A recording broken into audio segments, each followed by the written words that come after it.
Perawat cantik tuan muda arogan. Bab 258. Alfian. Kamu Alfian, kan? Panggil seseorang. Alfian seketika menoleh. Dia adalah Jenny, penata rias Dyah Pitaloka. Ah, iya. Aku mau jemput Umi pulang. Alfian segera menghampiri Jenny dan menjauh dari pintu ruang ganti Dyah Pitaloka. Di dalam ruangan, Dyah dan Franz terkejut mendengar teriakan Jenny dan suara Alfian. Dia segera keluar dari ruangan. Nak, kapan datang? Sapa dia sedikit panik. Baru saja, Umi. Alfian menoleh setelah bertegur sapa dengan Jenny dan mencium tangan dia. Kenapa nggak bilang mau jemput Umi? Tadi Umi berangkat syuting di Antar Abi. Mobil Umi ada di pesantren.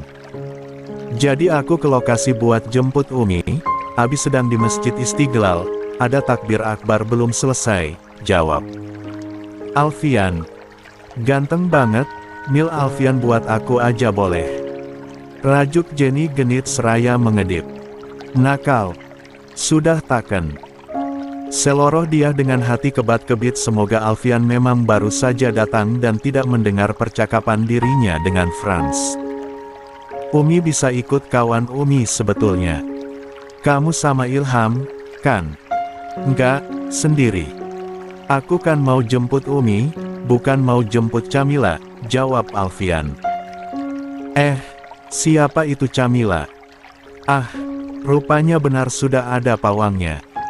Duh, kalau Pak Sud lihat, pasti diminta ikut main bareng, deh. Seganteng ini, please. Jenny menggandeng Alfian.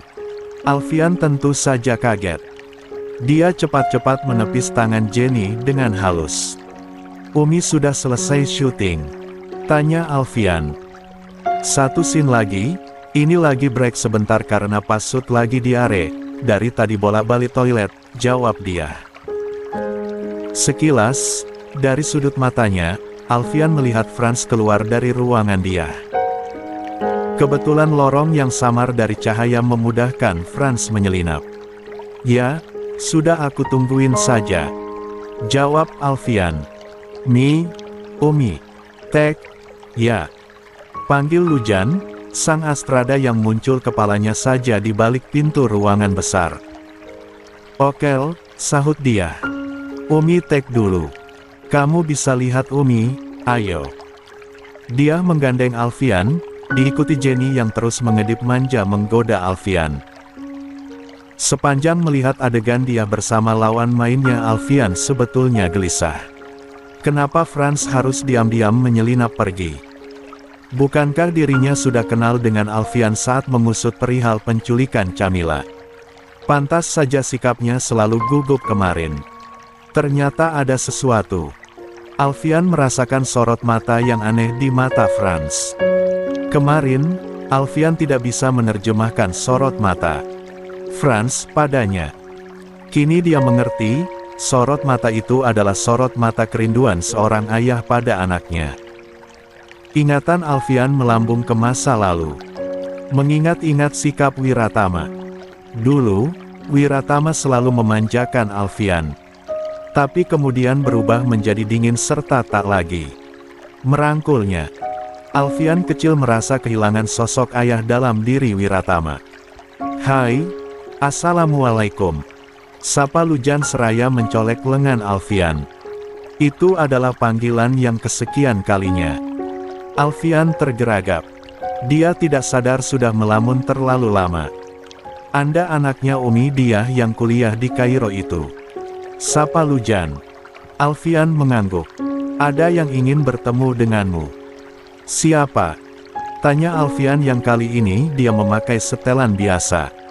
Celana hitam dipadu dengan kemeja warna broken white. Menambah kontras kulitnya yang sawo matang. Alfian tidak berkulit putih.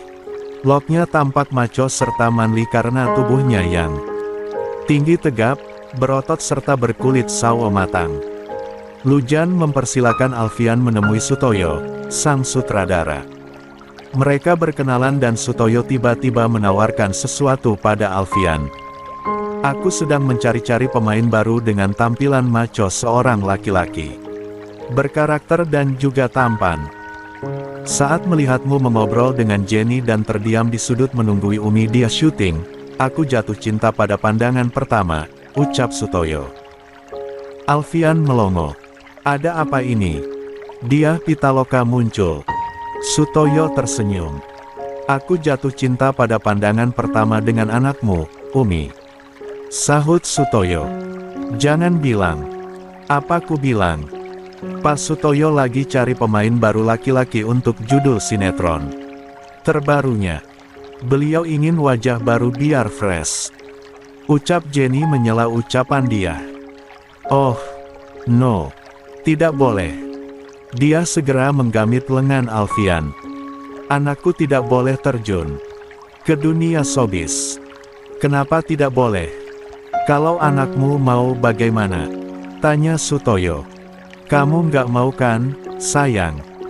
Tanya dia. Alfian mengangguk. Aku tidak bisa berakting, Umi. Tuh, anakku tidak akting. Ayo, kita pulang. Dia segera meraih clutch-nya dari tangan Jenny. Sutoyo tergelak. Aku sudah jatuh cinta.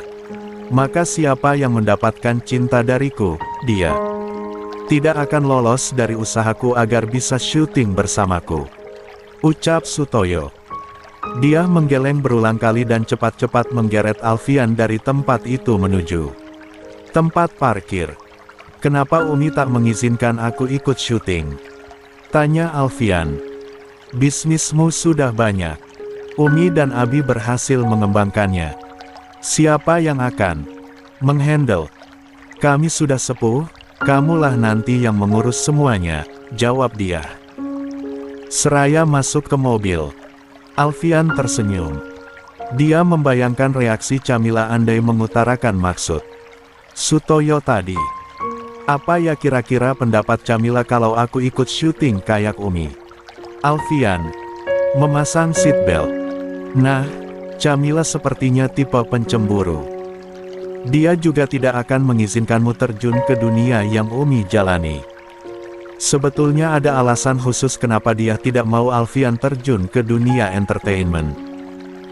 Dia takut Alfian bertemu dan berinteraksi dengan Franz. Tadi kamu ada di ruangan besar Umi, siapa yang kasih tahu ruang ganti Umi? Selidik dia. Entahlah, tadi aku tanya pada salah satu kru, jawab Alfian.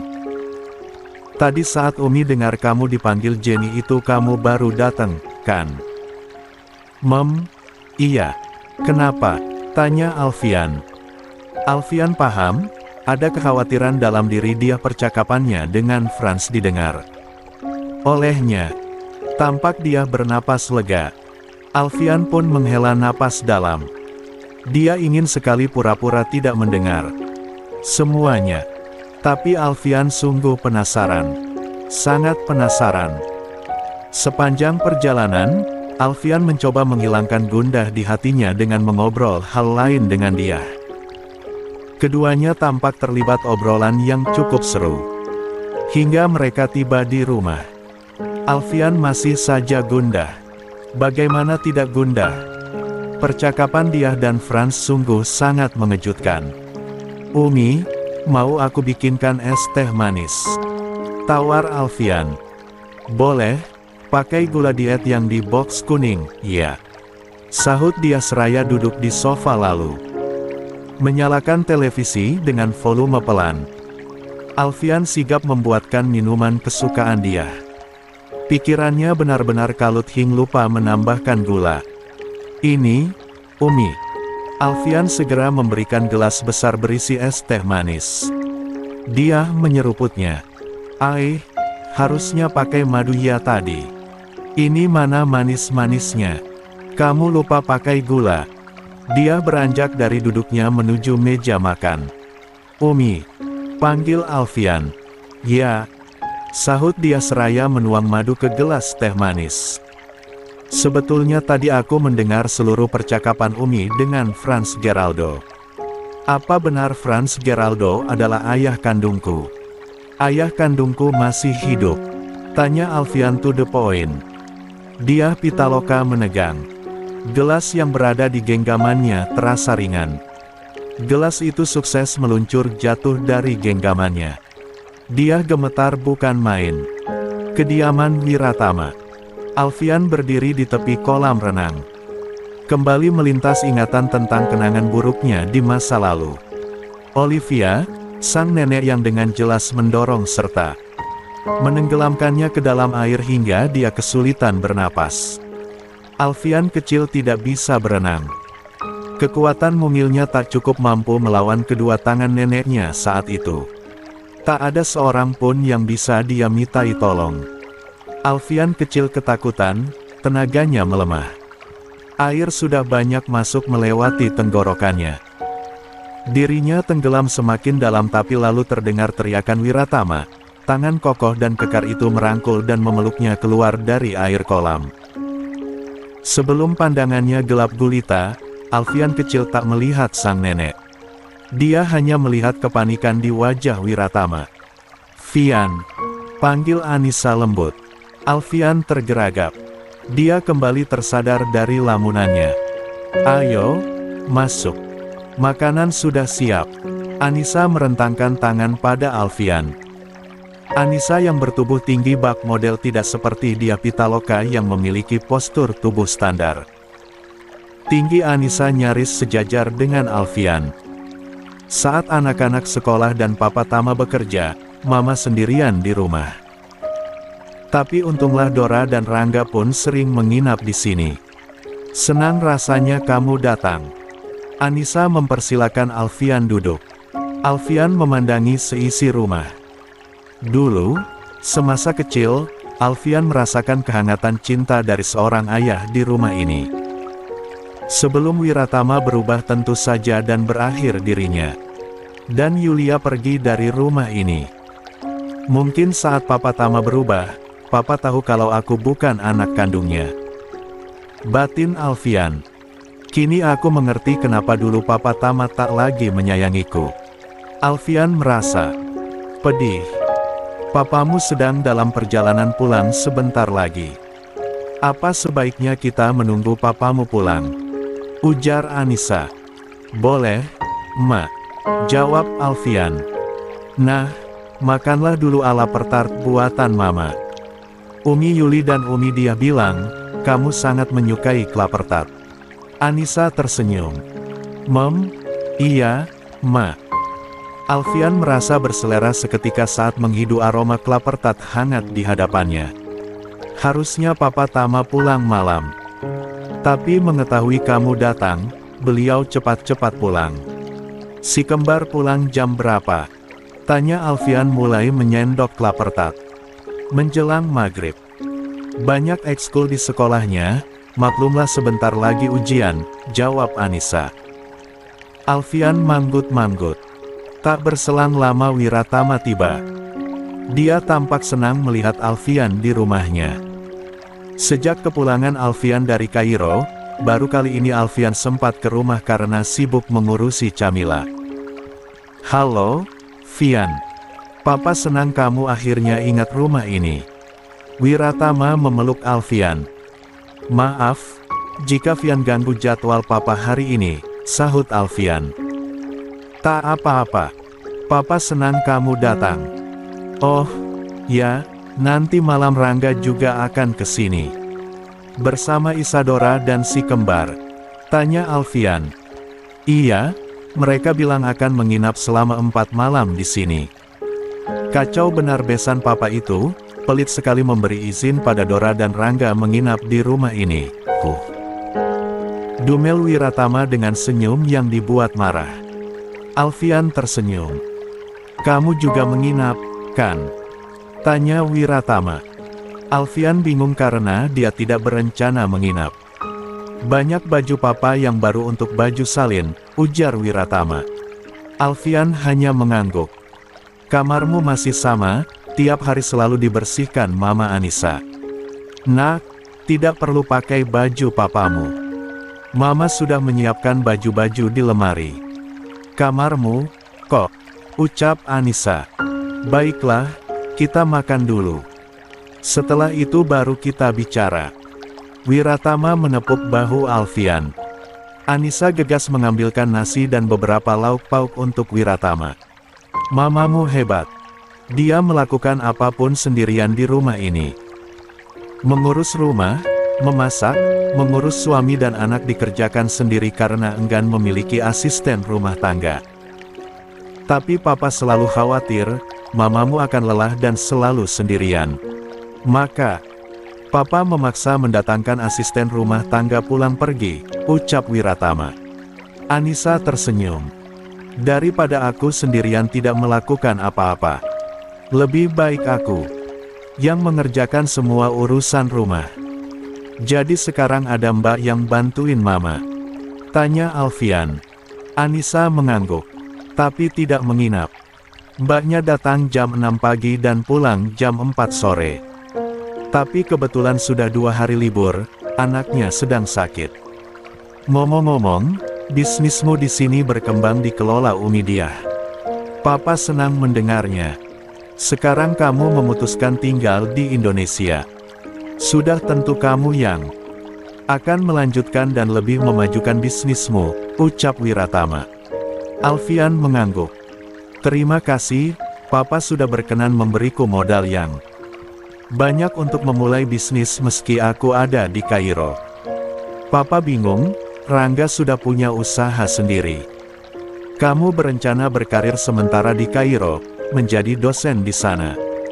Si kembar anak papa masih sekolah, dan keduanya concern di hobinya masing-masing.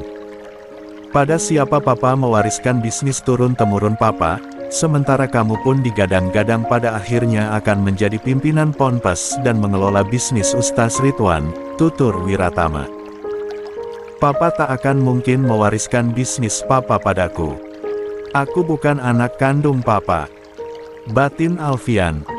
Acara makan sore mereka terbilang hangat dan menggembirakan. Wiratama belum tahu apa yang akan dibicarakan Alfian dengannya. Hingga tibalah mereka duduk berdua di teras lantai 2, ditemani kopi hitam dan beberapa macam cake buatan Anissa. Apa yang ingin kamu bicarakan, Tanya Wiratama. Alfian melirik jam buatan di dinding teras. Jarum jam menunjuk ke angka 4:30 sore. Pak, apa boleh aku tahu kisah Umi Yulia dan Franz Geraldo? Ucap Alfian tanpa basa-basi. Wiratama terkejut. Tak menduga jika Alfian akan menyebut nama lelaki itu. Aku sudah tahu siapa Franz Geraldo.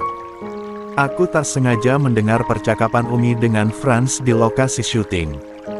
Tapi saat aku menanyakan kejelasannya pada Umi memilih diam. Umi bilang, hanya papa yang berhak menceritakan kisah Franz Geraldo padaku. Wiratama mengusap wajahnya. Kenapa dia tidak memberitahuku apa-apa? Sebelumnya, gumam Wiratama pelan. Alfian diam, dia siap menerima cerita tentang hubungan Yulia dan Franz. Apa yang harus papa ceritakan, nak? Apa? Umi Yulia punya hubungan asmara di belakang papa. Tanya Alfian pelan. Wiratama menunduk. Tak tega menceritakan kisah kelam Yulia yang kini sudah tiada. Sudahlah, Fian. Itu masa lalu. Umi Yulia sudah tenang di alam sana. Kita tidak usah mengungkit kisah kelam masa lalunya. Apa karena hal itu papa dulu membenciku? Tanya Alfian. No, papa tidak pernah membencimu. Sangkal Wiratama. Tapi papa menjauh dan berubah dingin padaku saat itu, lirih suara Alfian. Wiratama menghela napas panjang. Maafkan papa hanya terlampau sok. Mengetahui kamu ternyata bukan darah daging papa saat itu. Alfian menunduk sedih. Saat Wiratama hendak kembali bersuara, terdengar deru mobil memasuki halaman rumah. Itu adalah mobil Rangga. Dilihatnya oleh Wiratama dan Alfian jika Dora kerepotan membawa si kembar bersama. Rangga dan satu orang lagi. Satu orang yang entah sibuk mencari-cari sesuatu atau seseorang. Calon suami. Teriak Camila melambai penuh semangat dari bawah sana ke arah Alfian, yang melongo di teras lantai 2. Aku datang, kita akan menginap bersama malam ini. Alfian menepuk dahinya.